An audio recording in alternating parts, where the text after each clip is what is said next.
don't believe you're ready for this. Are you ready for this? We'd like to capture your mind right now. Take you a little bit higher. We would like to invite each of you to come and go with us. And perhaps you'll see a side. What's going on, everybody? It's your man, BBondz. And this is another RReport. Everybody, listen up. Let's go. So look, man.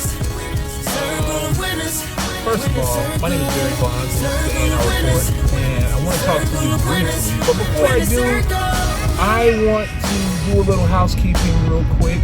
As you know, this is the RReport, and this is my channel. And if you will kindly do so as to give me a like and a subscribe. You don't even have to share it. It's on you, totally.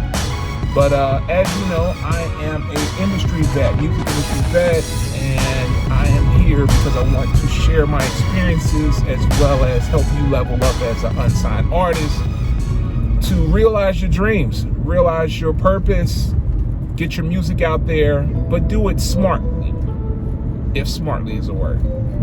Do it wisely, all right? Do it strategically, let's say that, all right?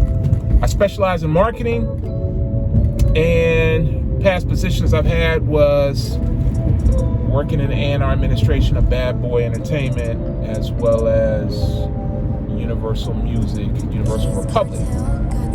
So right now I want to talk to you about something that's very, very important.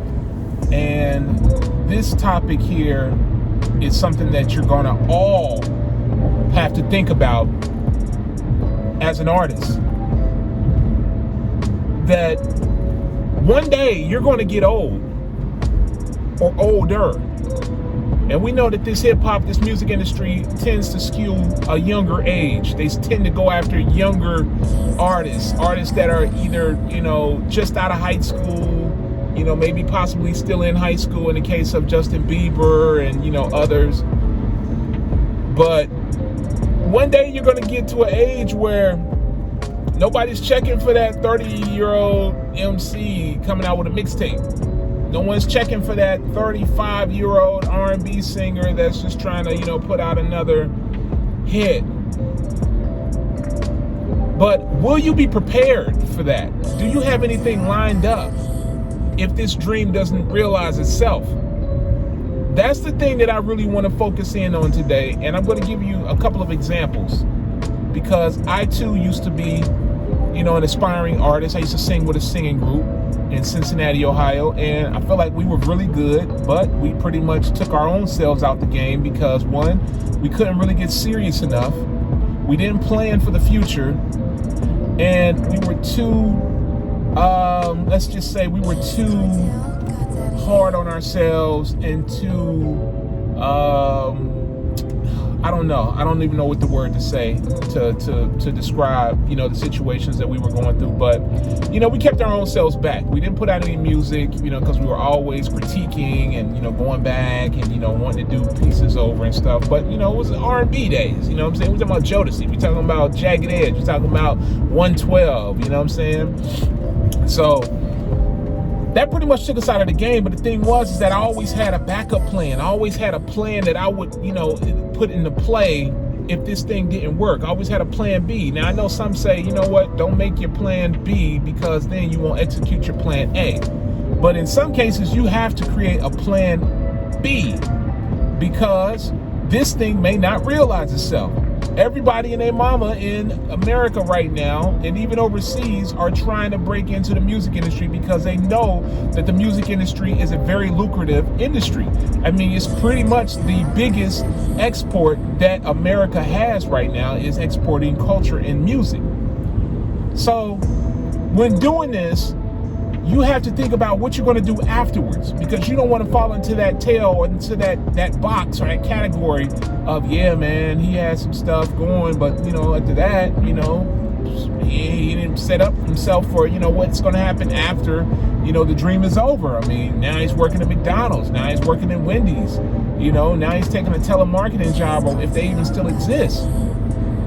these are the things that you want to protect yourself from, and you don't want to fall into those traps because, you know, one day this shit is going to be over if you don't make it.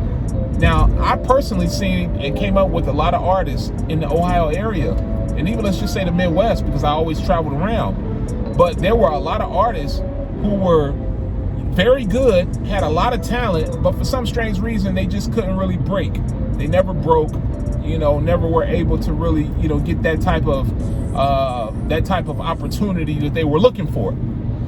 And then years later, you know, I would see them around, you know, some of them turned into bums, you know, where they just didn't have anything going for themselves. They were just stuck in that time period.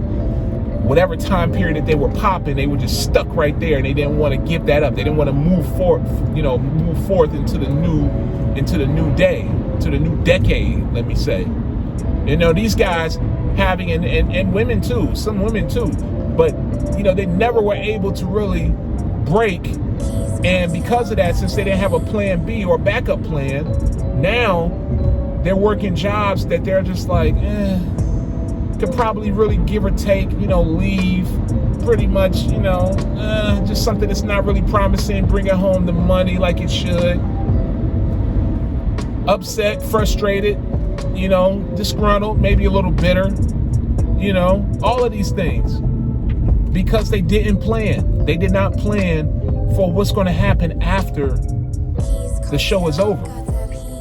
And, you know, I look back on some of my colleagues, some of the people that, you know, used to do music around me, you know, these guys, some of these guys, you know, planned and prepared, and, you know, they're working jobs and they're getting paid and they're making money and they're living great lives and they're able to take care of their families. And then some guys, you know, didn't plan and prepare, and now, you know, they're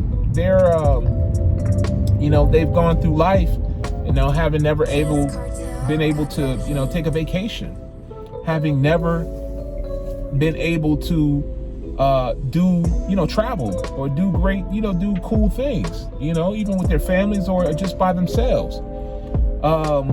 You know, I will tell you this, that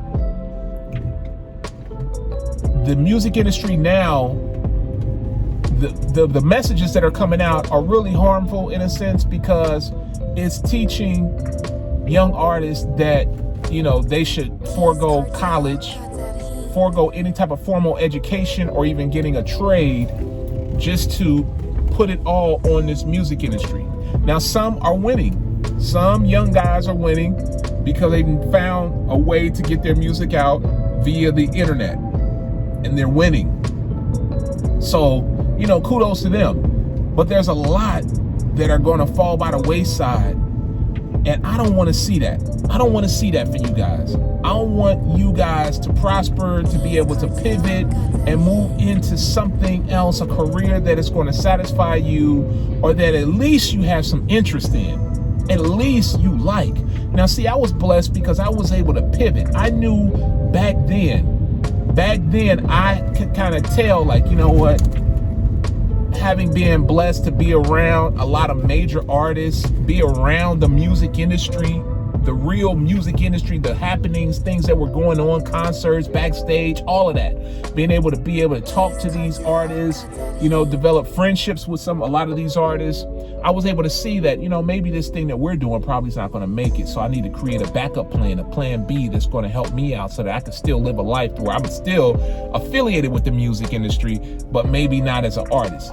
So I came up and I said, look, I've always handled all the management. I've always handled all of the business for any group or any music, you know, artist that I've ever dealt with. I've always did that. It was just something that was innately in me. Seeing my uncle, I grew up with an uncle that brought me around the music industry when I was young, and he was a manager. He managed Lakeside, The Whispers, Shalimar, and other groups for Solar Records. So he showed me, you know, he managed tours, you know, 52 city tours, national tours, Coors and Coors Jazz Fest for like 40 years, you know. So he always had me around, you know, up close and personal with these guys, seeing this music industry up front, up close. So I was able to develop another love, another passion, which was management, you know, that I would be able to tap into. And then once that love became start building and getting greater and greater. And I started really moving into my purpose of, you know what, I want to be a manager. I want to be an A&R consultant. I want to be someone that's back, behind the scenes, calling the plays. That's what I want to be. So then I started studying up. Every book imaginable I started reading. Started reaching out to managers, started reaching out to, different people that I felt could give me some insight, better insight on what it is that I wanted to do, how I wanted to pivot. Even to this day, one of my closest friends, one of my mentors, two guys that are very influential that I just looked up and I studied in studying the music industry and behind the scenes and how the business works. I studied these guys.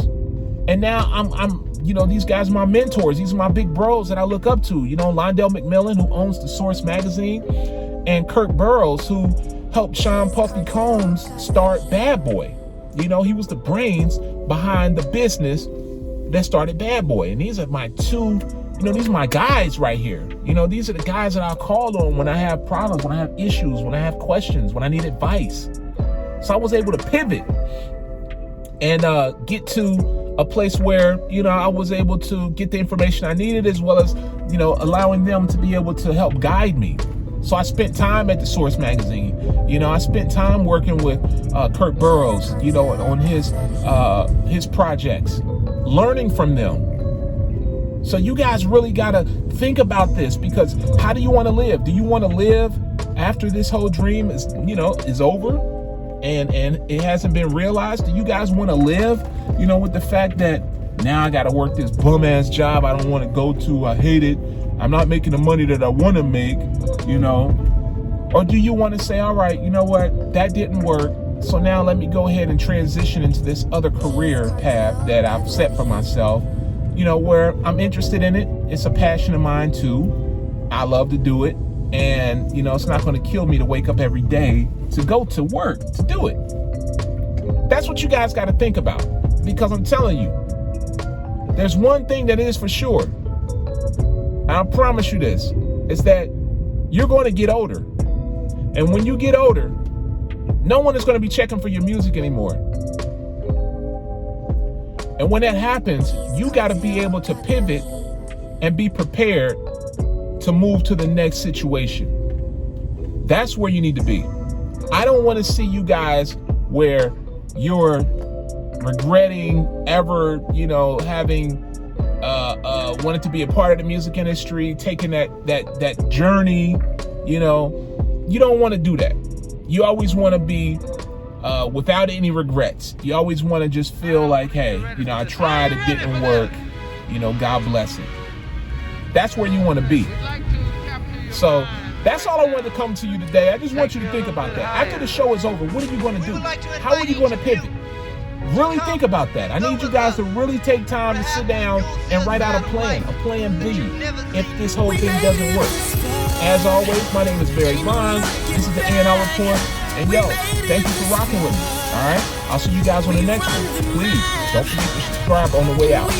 Circle of winners, circle of winners, winning circle, circle of winners, circle of winners, winning circle.